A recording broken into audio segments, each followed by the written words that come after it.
Shalom, शालोम, शालोम। प्रभु यीशु मसीह नासरी के नाम में पवित्र शास्त्र की एक खूबसूरत बात जो बहुत पहले से रख दी गई थी और कठिन है निश्चित, क्योंकि ये सभी के साथ जुड़ी हुई है। एक समस्या सी है और जिसके कारण बहुत सी परेशानियां, चिंताएं, व्याकुलता, बेचैनी, ये सब जो हैं उसका सामना करना पड़ता है। तो आज हम जानेंगे, क्या हम विपरीत परिस्थिति में भी धन्य कह सकते हैं? और विपरीत परिस्थिति में कहा गया धन्य का मायने क्या है? तो बहुत सी ऐसी बात जो संसार की है, जिससे हम प्रभावित हैं, मैं, मेरा, हमारा, उसका दर्द कुछ कम होगा अगर हम समझ जाएंगे तो। यहाँ हम अय्यूब की बात कर रहे हैं। शुरुआत हम अय्यूब से कर रहे हैं। 1:21। नंगा मैं अपनी माता के गर्भ से निकला और नंगा ही वहां लौट जाऊंगा। यहोवा ने दिया और यहोवा ने लिया, यहोवा का नाम धन्य हो। पूरी कहानी आपके सामने आ गई होगी कि क्या क्या घटित हुआ था, पर आधार पूरी कहानी का शुरू में रख दिया गया। उसके पास जबकि 7,000 भेड़ें थीं, 3,000 ऊँट थे। उस समय में सोचिए ना, 10 संतानें थीं और सबसे बड़ी बात, उसके साथ था परमेश्वर का भय। उसने नहीं कहा मेरा, शुरू से मान लिया कि परमेश्वर स्रोत है, जिसने ये धन संपदा जो दिया है ये परमेश्वर का है, जो मुझे दिया गया है। और जो मुझे दिया गया है, अब उसमें मुझे क्या करना है, हर चीज निर्धारित कर दी गई है। तो जान लेना कि परमेश्वर ने ही दिया है, वो अनुग्रह के द्वारा मिला है और वो अनुग्रह है। परमेश्वर को छीनने का अधिकार है, बहुत साफ साफ। इस सच्चाई को स्वीकार लेना चाहिए, क्योंकि वो परीक्षा की घड़ी हो सकती है, भलाई की घड़ी हो सकती है। और भक्ति का असली चेहरा तो विपरीत परिस्थिति में दिखता है, जिसमें अब्राहम है, स्टीफन है, हन्ना है, दाऊद है। एक ही दिन में सब कुछ छिन गया, कुड़कुड़ाया नहीं, भला बुरा नहीं बोला, एक ही दिन में छिन गया। निश्चित जब छिनता है तो एक ही क्षण में सब कुछ छिन जाता है। हमें लगता है कि मेरा छिन गया, सोचते हैं शैतान ने छीन लिया। नहीं नहीं नहीं, यहाँ से हटा दें ये धारणा, क्योंकि शैतान ने दिया होगा तो शैतान छीनेगा। परमेश्वर ने दिया, हम विश्वासियों की बात कर रहे हैं। अय्यूब ने दोष नहीं लगाया, बल्कि स्तुति करी। अगर 1:21 का देखें तो कहा गया है, यहोवा धन्य है, यहोवा ने दिया और यहोवा ने लिया। ये नींव है जीवन की, क्योंकि हमने जीवन में जितना पाया सब कुछ उसके अनुग्रह से हमें मिला है। तो जब हम सोच लेते हैं कि ये मेरा है, तो अफसोस होता है कि कुछ हो गया, नुकसान हो गया, और फिर वो लग जाता है एक हमेशा का कि ऐसा मेरा नुकसान हो गया। उसके पीछे छिपा हुआ परमेश्वर की भलाई को शायद नहीं देख पाए, क्योंकि याद नहीं रहा कि हम नंगे ही आए थे और नंगे ही जाना है। और हर जगह सुनते हैं खाली हाथ आए थे, खाली हाथ जाना है। सांसारिकता का है। मसीह तो हाथ में फल लेके जाएंगे, तो फिर इसका औचित्य कहाँ रहा? सोचिए। इससे आज आप निकलने वाले हैं। इस सच्चाई से कमर कस लीजिए, क्योंकि ये नींव है। और जो इस बात के कारण प्रताड़ित हो रहे हैं कि उनका छीना जा रहा है, उन्हें लूटा जा रहा है या लूट लिया गया है, परमेश्वर की दृष्टि है वहां पर परमेश्वर की ओर हमारा ध्यान हो। वो सब बातें जो हमारे साथ घटित हो रही हैं, परमेश्वर के सामने रखें। ये ऐसा ऐसा हो रहा है, वहाँ ये नहीं बताना है कि मेरा इसने ये लूट लिया। प्रभु तूने दिया था, देख इस तरह से हुआ और ये इस तरह से कर रहे हैं। हो सकता है मेरी भी लापरवाही हो, पर तू तो सब कुछ जानता है। एक अधिकारी की तरह बोलना अपनी प्रार्थनाओं में क्यों नहीं आया? इसलिए कि हमने संबंध बनाए नहीं उस सच्चाई से, जैसे हम अपने सांसारिक माँ बाप से बात करते हैं या बोलते हैं या बताते हैं। वो जो कुछ चाहते हैं, ये छोटी छोटी सी बातें हैं।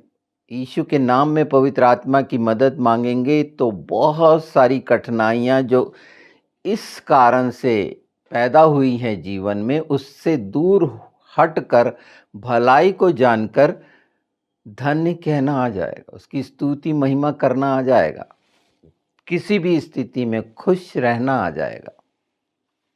और यही परमेश्वर चाहता है। ऐसे बहुत हैं जिनका धन, सम्मान, ये सब कुछ खो गया। यहाँ से शुरू हुआ है अय्यूब, खो गया, उसके बाद उसका आचरण, आसपास के दोस्तों का आचरण, जो हमारे आसपास घटित होने वाले, सलाह देने वाले, जब ऐसी स्थिति आती है कि जब हम दिवालिया शब्द ठीक है हो जाते हैं तो दिवालियापन सिर्फ धन दौलत के कारण है? बिल्कुल भी नहीं। तो ऐसी स्थिति में क्या हम धन्य कह पाएंगे जब छिन गया है परमेश्वर को? हाँ, वो कह पाएंगे जो ये मान रहे हैं कि परमेश्वर ने दिया और परमेश्वर ने लिया। जो अपना मान रहे हैं वो परमेश्वर को धन्य नहीं कहेंगे, वो इस फिराक में रहेंगे किसी तरह से वो वापस हो जाए। उसके लिए फिर बहुत सारे तरीके मनुष्य अपनाता है और विश्वास से दूर हटता जाता है। शैतान यही तो चाहता है।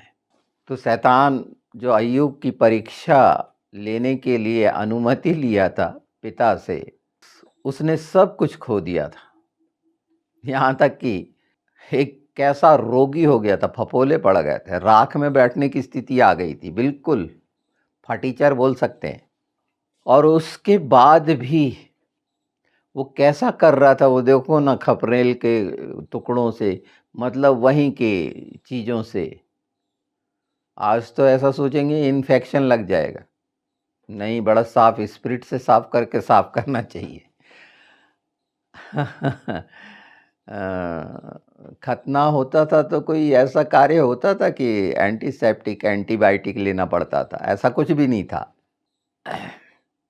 ये जीवन की नींव को अगर हम बहुत अच्छे से, क्योंकि ये सबके साथ है ये समस्या, कहीं ना कहीं चुभती है बात, पर अगर शांत होकर देखने लगेंगे तो वो सच्चाई दिखने लगेगी कि निश्चित कुछ छीना जाना बहुत ही कष्टकारक होता है, हाय हाय हो जाती है, और वो पीछा भी नहीं छूटता और बिल्कुल छूटना भी नहीं चाहिए। वही हमको सचेत करता है धन्य कहने में कि हाँ, ये स्थिति में भी मैं ऐसा करूँगा, मैं ये समझ गया हूँ। परमेश्वर प्रसन्न होता है कि हाँ, देखिए ये है मेरी औलाद। परमेश्वर की संप्रभुता है, इसका इनकार हम मसीह बिल्कुल नहीं कर सकते। जो कुछ हमें मिला है हमारे जीवन में, सब बातों को देख लीजिए, ये आपका नहीं है। परमेश्वर ने अपने अनुग्रह के द्वारा जो दिया है, उसके लिए आपको उत्तरदायित्व ठहराया है, आप जिम्मेदार हैं उसके। आपको जो मिला है कि उसमें आप क्या कर रहे हैं, और जो थोड़े में ईमानदार रहा वो बहुत में भी ईमानदार रहे। तो बहुत बड़ी बड़ी लालसा कामना करना भी बहुत खतरनाक है। समझदारी के लिए बाइबल में कहा गया है, चतुर बनो, परमेश्वर का वचन खुद कहता है। इसलिए बहुत कुछ इधर उधर की इच्छा रखना, मांगना बेकार के लिए, उससे ज़्यादा जितना है उतने में संतोष करना ज़्यादा उचित है। तो परेशानियां उतनी ही कम आएंगी। और ये संतोष खोते हैं हम दूसरों को देखकर, चाहे वो सेवा का कार्य हो, चाहे कंपटीशन हो, व्यापार हो। आजकल तो सब व्यापार है ना, बेचना, चाहे नफा। व्यापार का एक नियम है, चाहे कितना भी आप लोगों को नुकसान पहुंचा सकते हैं, पहुंचाएं, पर आपका फायदा होना चाहिए। ये पहला नियम, वो एमबीए वगैरह जो करने का, वो पहला उसका मूल है। ये जैसे जीवन का मूल जो है, परमेश्वर ने दिया और परमेश्वर ने लिया। देखिए नहीं, ये धड़ाम से शेयर मार्केट होता है, क्रैश होता है, क्या हाल हो जाते हैं, लाखों लाखों लोग दिवालिया हो जाते हैं। आज हमें पवित्र आत्मा के द्वारा ये सच्चाई जो हम जान रहे हैं, सुमेनी स्त्री का आपने देखा ना, दूसरा राजा 4 अध्याय 8 से 37 अगर देखेंगे तो जो स्त्री थी सुमेनी, वो एलीशा की सेवा करती थी और एक पुत्र पाया था वरदान में, वो मर गया। पर उसका चरित्र क्या था, बोलना क्या था, वो इतना खूबसूरत है। अगर बार बार उस बात को समझ जाएं कि उससे छिन भी गया, वो जान रही है ये मर गया, सब कुशल है कहती है, और एलीशा के पास गई। परमेश्वर की दी हुई वस्तु को उसने परमेश्वर पर छोड़ा। अगर हम स्टीफन का देखेंगे, जो प्रेरितों के काम 7 में हैं, तो वो पहला शहीद है, चेलों में पहला शहीद। और उस जगह पर वो बोलता है, इन्हें माफ कर। सब कुछ देख रहा है, वो दिखा दिया जाएगा ना। जब इस सच्चाई को मान लेंगे तो आपको दिखा दिया जाएगा कि कुछ छिना नहीं है। ये भ्रम है एक संसार का, हमारी सोच और विचार का, जिससे हम बंध गए हैं। ये बहुत भयानक बंधन है, ये गुलामी है, मेरा मेरा मेरा, मैं। हाँ, उस स्थिति में जब पथरवा हो रहा है, वो प्रभु को धन्य कह रहा है और मारने वालों को क्षमा करने की बात कर रहा है। कितना कठिन विषम परिस्थिति है, वो आखिरी क्षण है। जैसे अय्यूब की कितनी भयानक स्थिति। दाऊद का देखेंगे तो वो जो व्यभिचार की संतान पैदा हुई थी, जो मर गई, तो जब तक वो थी उसके लिए वो आंसू बहाता रहा, और जैसे ही वो मरा उसे भूल गया, क्योंकि उसे मालूम था कि उसने क्या करा है और कैसे पाया है। दूसरा सामुएल 12 में बहुत स्पष्ट है ना, दाऊद का उपवास किया, प्रार्थना किया, सब करा, और वो मर गया। उसके बाद उसने परमेश्वर की स्तुति की, बड़ाई, प्रशंसा की। वहां दोष नहीं दिया गया। जैसे परमेश्वर से हन्ना ने मांगा संतान और परमेश्वर को दे दिया, बस ये स्थिति में रहिए ना कि हमें मिला है, चले गया, बस। थोड़ा शांत होना कि उसने हमें जीवन दिया है, और उसमें जो उत्तरदायित्व दिए हैं, उसमें देखना चाहता है उस परीक्षा में कि जो कुछ हमारे आसपास है उसमें हम क्या कर रहे हैं। शारीरिक श्रम के द्वारा किया गया, और उसके द्वारा उपार्जन जो भी है हमने उपार्जित किया, पर इसके अलावा जब हम मसीह हैं, तो जब से हमने जीवन पाया, माँ बाप से लेकर परिवार और निरंतर विकास की तरफ जाते रहे, तो क्या कुछ नहीं मिला। ये आखिरी स्थिति होती है जब इंसान का सब छिन जाता है, उसको आखिरी अवस्था बोलते हैं। वो शुरू में भी हो सकती, किसी भी समय हो सकती, ये परमेश्वर पर निर्भर है। और आज अगर हम ये समझ मिलती है, तो सचमुच में एक सच्ची आराधना करने वाले, परमेश्वर को धन्य कहने वाले, परमेश्वर पर दोष ना लगाने वाले, कुड़कुड़ाने वाले नहीं बन सकते। जो अनजाने में मनुष्य करता है, कहीं ना कहीं मायूस होकर, दोष भावना से प्रेरित होकर प्रभु के चरणों में जाना, क्या परमेश्वर नहीं जानता हमारे उदास चेहरों को? वो सब चीज़ों को जानता है, पहचानता है। जो हमारे क्रियाकलाप हैं, जिस तरह से हम प्रदर्शन करते हैं प्रार्थनाओं में, वो प्रदर्शन क्या है हमारा?